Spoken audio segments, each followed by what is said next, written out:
मैं आता हूँ तेरे पास, प्रभु यीशु मेरे मसीह, मेरे पापों के लिए ही उधार दे मसीह।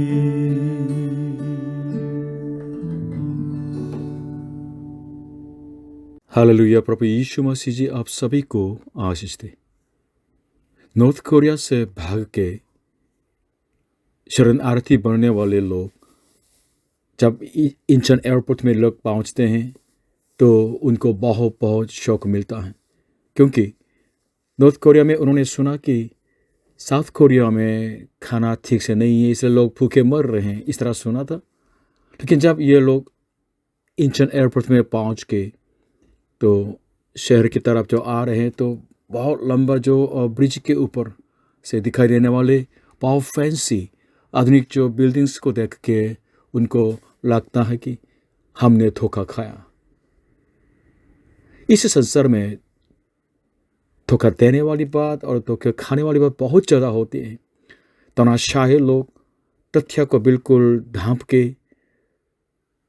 झूठ बोल बोल के, इंफॉर्मेशन को अपने कब्जे में रखते हुए लोगों को मूर्ख बना देते हैं और अपना लाभ उठाते हैं। क्यों इस तरह झूठ व्यक्तिगत जीवन में या पॉलिटिकल जीवन में और पूरे मानव जाति के समाज में इस तरह फैले हुए हैं? क्योंकि पहले मनुष्य पापी है, मनुष्य का कार्य बिल्कुल झूठ से भरा है और इस दुनिया में शैतान का प्रभाव ज़्यादा होता है जो झूठ का पिता कहलाता है। झूठ एजुकेशन के सिस्टम में भी और धर्म के सिस्टम में, रिलीजन में भी होते हैं। जब मेरी उम्र 16 साल की थी उम्र में, जब मैं पहली बार रोमन कैथोलिक चर्च में गया था, पहली बार प्रभु के बारे में मैंने सुना। जब मैं स्कूल में था तो लोग सिखाते थे कि यीशु संसार में के 4 जो सबसे प्रसिद्ध संतों में से एक है, सोक्रेटिस, बुद्धा, कन्फ्यूशियस और यीशु।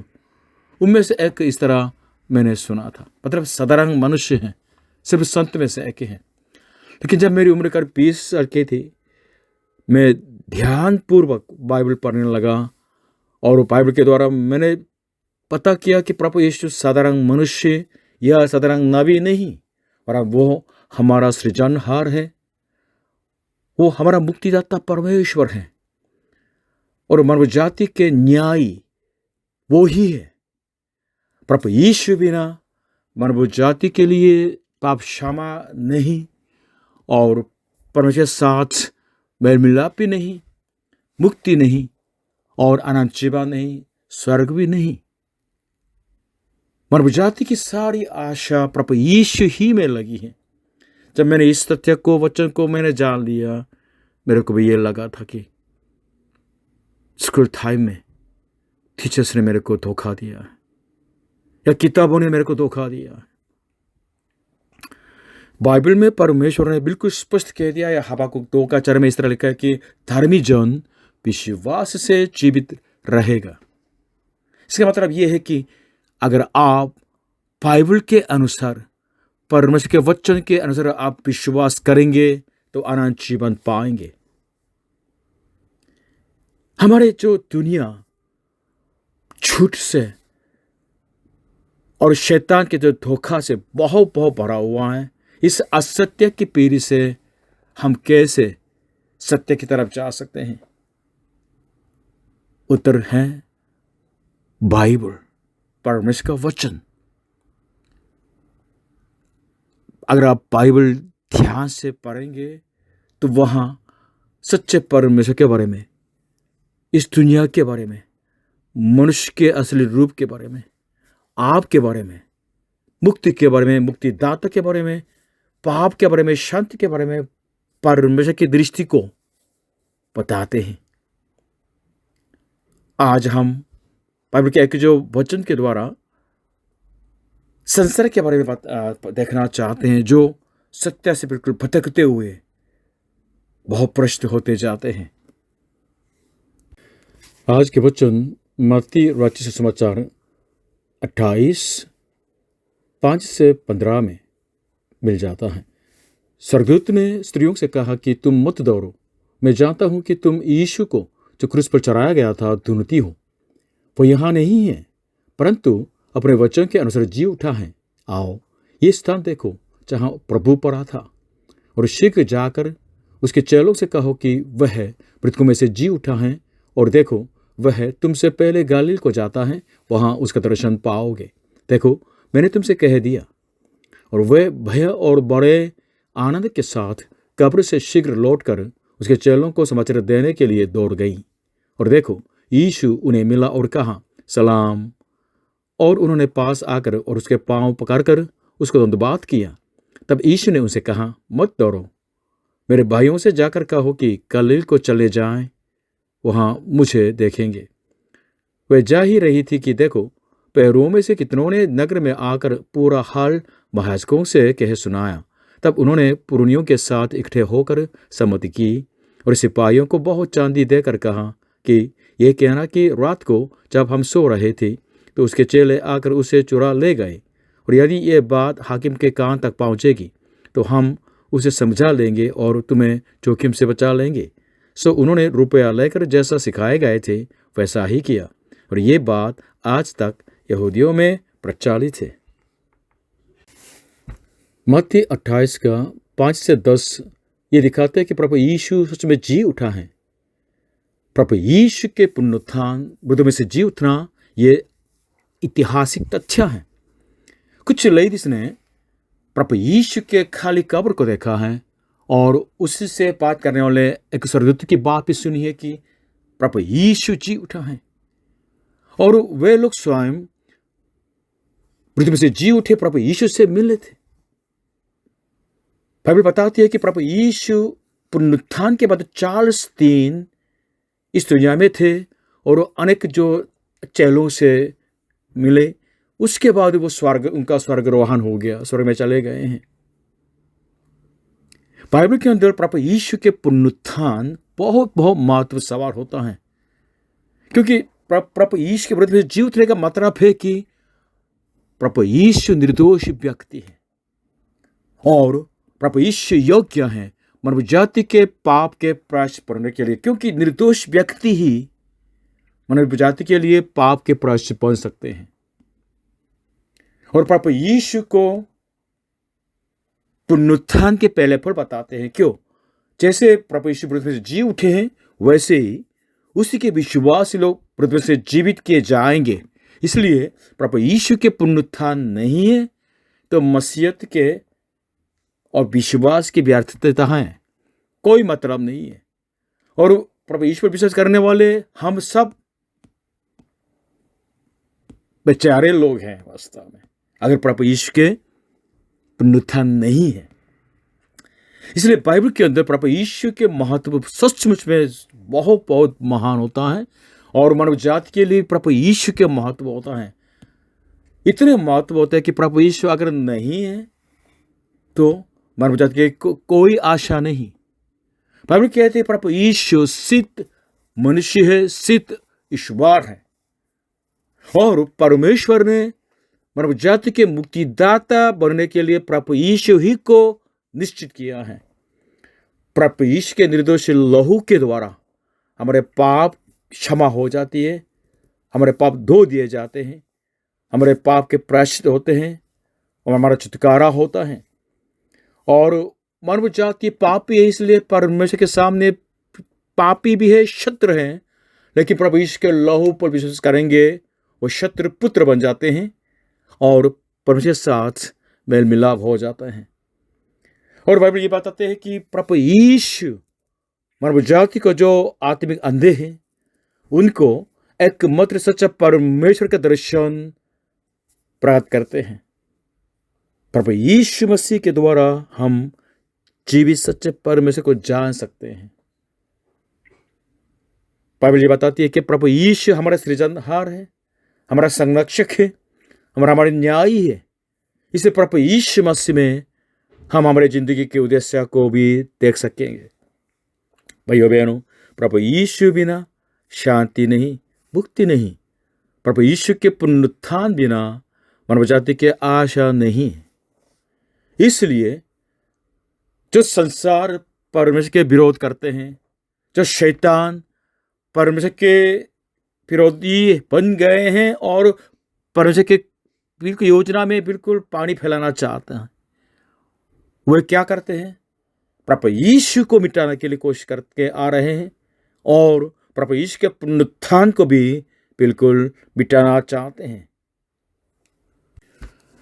मत्ती राज्य समाचार 28:11 से 15 तक आप इस तरह पढ़ेंगे तो आप जान जाएंगे कि यहूदी धर्म के जो अगुवे लोग प्रभु यीशु से घृणा करते थे और उनको मरवा डाला था। लेकिन जब प्रभु यीशु जी उठे तो उनको बहुत धक्का सा लगा है। ये लोग प्रभु यीशु के पुनरुत्थान के तथ्य को बिल्कुल ढांपना चाहते थे। इसलिए उन्होंने बहुत चांदी दे के उस जो सैनिक लोग जो गार्डिंग कर रहे थे तो उनको पैसा दिया और इस तरह झूठ बोलने के लिए उन्होंने उनको बिल्कुल विवश किया है कि प्रभु के चेले रात को आए थे और उनके लाश को ले गया। इस तरह यहूदी धर्म अभी भी प्रभु यीशु को नहीं मानते, साधारण मनुष्य मानते हैं और झूठे नबी मानते हैं। एक और उदाहरण है, इस्लाम धर्म AD 610 में जो शुरू हो गया है और कुरान के अंदर कुरान के करीब 60% तो बाइबल के पुरानियों से लोग ले आए और कुरान के करीब 8% बाइबल के नया नियम से आया था। लेकिन समस्या यह है कि कुरान के अंदर जो बाइबल के संबंधित जो स्टोरीज है बहुत गड़बड़ किए गए हैं। मतलब कैंची लेके बाइबल के जो ओल्ड टेस्टामेंट जो पुराना नियम के कंटेंट को बिल्कुल चेंज करके काट करके डाल दिया है और नया नियम के भी बिल्कुल काट करके डाल रखा है। मस्जिद के 600 साल के बाद जो इस्लाम धर्म आ गया, उनके पास क्या हक था, क्या अधिकार था कि बाइबल को इस तरह बिल्कुल गड़बड़ कर दिया है, तोड़ मरोड़ के इस तरह रखा है। उदाहरण है कि कुरान के अंदर प्रभु यीशु को सिर्फ नबी कहते हैं। मतलब प्रभु यीशु मसीह के ईश्वरत्व, परमेश्वरत्व को बिल्कुल इनकार करना चाहते हैं। और कुरान बताती है कि प्रभु यीशु क्रूस पर नहीं मरा। बाइबल क्या बताती है? प्रभु यीशु मानव जाति के लिए मरा, प्रायश्चित बना और मृत्यु से जी उठा है। इस तथ्य को इनकार करते हैं। अनेक धर्म है जैसे यहोवा के विटनेसेस, ये लोग भी प्रभु यीशु को सिर्फ मनुष्य मानते हैं।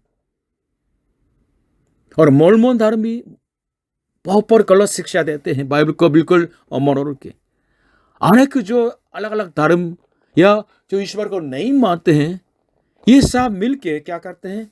प्रभु यीशु के ईश्वरत्व को बिल्कुल काटना चाहते हैं, कम करना चाहते हैं, या प्रभु यीशु के जो मौत के अर्थ को बिल्कुल हल्का साधारण बनाना चाहते हैं। प्रभु यीशु के पुनरुत्थान को मानने के लिए तैयार नहीं है, क्योंकि ये सब मिलके प्रभु यीशु को साधारण मनुष्य के रूप में ही मानना चाहते हैं।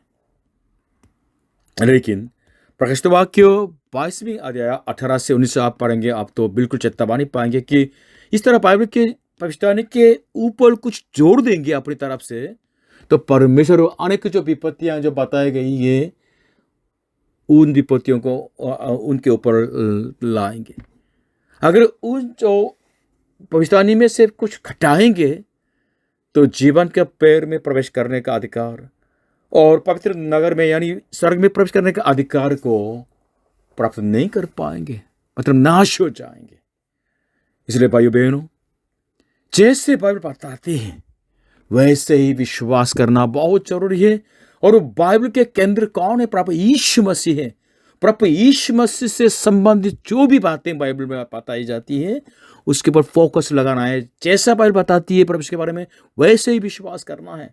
बाइबल के अनुसार प्रभु यीशु ही को सत्य के रूप में मानना और प्रभु यीशु के मृत्यु, प्रायश्चित के मृत्यु और मृत्यु जी उठना, उस पर विश्वास करना आपके लिए मुक्ति है। हालेलुया।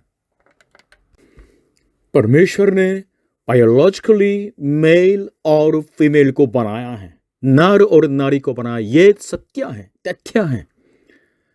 एक उदाहरण है कि एक आदमी लेडी बनने के लिए बिल्कुल अपने लिंग को चेंज किया, ट्रांसजेंडर कर दिया है, तो वो क्या करते हैं कि उसके अंदर, जो बॉडी के अंदर वो आदमी होने का वो चेंज होता है, लगातार उसको दबाने के लिए लगातार हार्मोन के टीका लगवाते हैं। जिंदगी भर ऐसे टीका लगवाते लगवाते उसको दबाना चाहते हैं। ये दुख है जो सत्य से बिल्कुल पता करने वाले के दुख होता है। अमेरिका के जो एक दाला के जो नोट के ऊपर इस तरह लिखा है कि इन गॉड वी ट्रस्ट, हम परमेश्वर पर विश्वास करते हैं।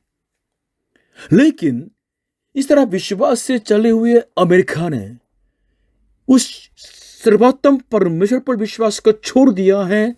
तब क्या हो गया? बहुत व्यभिचार आ गया, ड्रग एडिक्शन आ गया है, हत्या बहुत बढ़ गई है। और आजकल क्या है, LGBTQ के समस्या से बिल्कुल अमेरिका पीड़ित है, पीड़ा में है।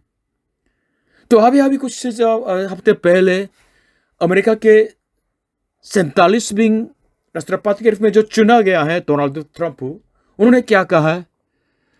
अमेरिका को रिस्टोर करने के लिए, ठीक वापस आने के लिए हर परिवार के अंदर बाइबल होने की आवश्यकता होती है। इस तरह उन्होंने जोर दिया है। प्रभु यीशु जी ने अपने चेलों के लिए प्रार्थना की और इस तरह प्रार्थना की कि यूहन्ना समाचार 17वीं अध्याय 17 पद में, हे पिता, सत्य के द्वारा उन्हें पवित्र कर, तेरा वचन सत्य है। पिता परमेश्वर का वचन सत्य है, उसी सत्य के द्वारा लोग पवित्र किए जाते हैं। हालेलुया। भाइयों बहनों, बाइबल को आप जरूर ले लीजिए, पढ़िए, मनन कीजिए, क्योंकि बाइबल परमेश्वर के वचन है, वे सत्य है, आपको सचमुच में पवित्र कर सकते हैं। हालेलुया। ये वचन सचमुच में मेरे लिए भी सचमुच में धन्य होने का जो वचन है। क्यों? मैं पापी था, लेकिन जब मैंने बाइबल पढ़ना शुरू किया है, विश्वास करना शुरू किया है, हालेलुया, बाइबल के इस वचन सचमुच मेरे को पवित्र राह पर ले चलता है। परमेश्वर का वचन पापी लोगों के लिए जो अंधकार में है, दीपक है और ज्योति है। भजन संहिता 119 105 में इस तरह लिखा है कि तेरा वचन मेरे पांव के लिए दीपक और मेरे मार्ग के लिए उजियाला है। भाइयों बहनों, क्या आप असत्य से सत्य की तरफ जाना चाहते हैं? परमेश्वर का वचन यानी बाइबल को आप मानिएगा, उसी पर चलिएगा, आप सचमुच में पवित्र किए जाएंगे और सत्य की राह पर चलते रहेंगे। मनुष्य लोग अलग चीज़ों के एडिक्शन में पड़ जाते हैं। कोई अल्कोहल से बिल्कुल एडिक्ट हो जाते हैं या ड्रग से एडिक्ट हो जाते हैं। कोई भी जो एडिक्शन वास्तव में उस आदमी को दास बना देते हैं, स्लेव बना देता है। प्रभु यीशु ने कहा कि जो कोई पाप करता है वो पाप का दास है। आदम के संतान मानव जाति पाप और मृत्यु और शैतान का दास बन चुके हैं। पाप में पैदा हो जाते हैं।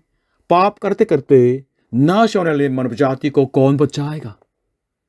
बाइबल कहती है केवल प्रभु यीशु मसीह ही बचा सकता है। इसलिए बाइबल इस जो मानव जाति के छुटकारा देने वाले प्रभु यीशु मसीह के बारे में गवाही देती है। मानव जाति झूठ की वजह से और शैतान के धोखे की वजह से, पाप के प्रभाव की वजह से ठीक से नहीं देख सकते हैं, ठीक से सोच भी नहीं सकते हैं, पाप को पाप के रूप में नहीं पहचान सकते हैं और पाप को मानव के अधिकार या मानव के आजादी मानते हैं। कंफ्यूज हो गया है। इस तरह असत्य से पीड़ित होने वाले मानव जाति को कौन बचा सकेंगे? सिर्फ प्रभु यीशु मसीह ही बचा सकते हैं। जैसे ज्योति के सामने अंधकार भाग जाती है, वैसे ही सत्य के सामने असत्य बिल्कुल गायब हो जाते हैं। परमेश्वर का वचन ज्योति है और सत्य है। वो वचन आपको सचमुच में स्वतंत्र कर सकता है। बाइबल प्रभु यीशु मसीह को प्रकट करते हैं, हमें प्रभु यीशु मसीह की तरफ ले जाते हैं। प्रभु यीशु मसीह ने स्वयं कहा कि मैं सत्य हूं। बाइबल के अंदर यूहन्ना रचित समाचार 8वें अध्याय 31 से 32 और 36 देखिएगा। तब यीशु ने उन यहूदियों से जिन्होंने उनकी प्रार्थना की थी कहा, यदि तुम मेरे वचन में बने रहोगे तो सचमुच मेरे चेले ठहरोगे और सत्य को जानोगे और सत्य तुम्हें स्वतंत्र करेगा। यदि पुत्र तुम्हें स्वतंत्र करेगा तो सचमुच तुम स्वतंत्र हो जाओगे। मतलब प्रभु यीशु के चेले बन के उनके बच्चे में बने रहेंगे, परिणाम सत्य को जान जाएंगे और सत्य उसी के जीवन में स्वतंत्रता ले आते हैं। 32 और 36 आप दोनों बिल्कुल तुलना करके देखिएगा। सत्य को जानोगे और सत्य तुम्हें स्वतंत्र करेगा। यदि पुत्र तुम्हें स्वतंत्र करेगा तो सचमुच तुम स्वतंत्र हो जाओगे। कौन स्वतंत्र करते हैं मनुष्य को? सत्य। कौन स्वतंत्र करते हैं? पुत्र, यानी प्रभु यीशु मसीह परमेश्वर का पुत्र। अभी समझ गया ना? प्रभु यीशु मसीह हमें सचमुच में पाप के दास्तव में से स्वतंत्र कर सकते हैं। आपको झूठ से, असत्य से सत्य की तरफ ले जाने वाला प्रभु यीशु मसीह है, जो परमेश्वर का पुत्र है, मसीह है, मुक्तिदाता है। भाइयों बहनों,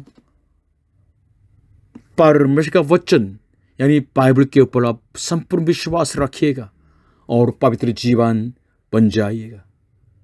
और एकमात्र सत्य प्रभु यीशु मसीह पर विश्वास कीजिए ताकि आप पाप और मृत्यु में से और शैतान के वश में से बिल्कुल बाहर आते हुए आजाद हो सके, असत्य से सत्य की ओर चल सके। प्रभु यीशु मसीह जी आप सभी को आशीष दे। आमीन।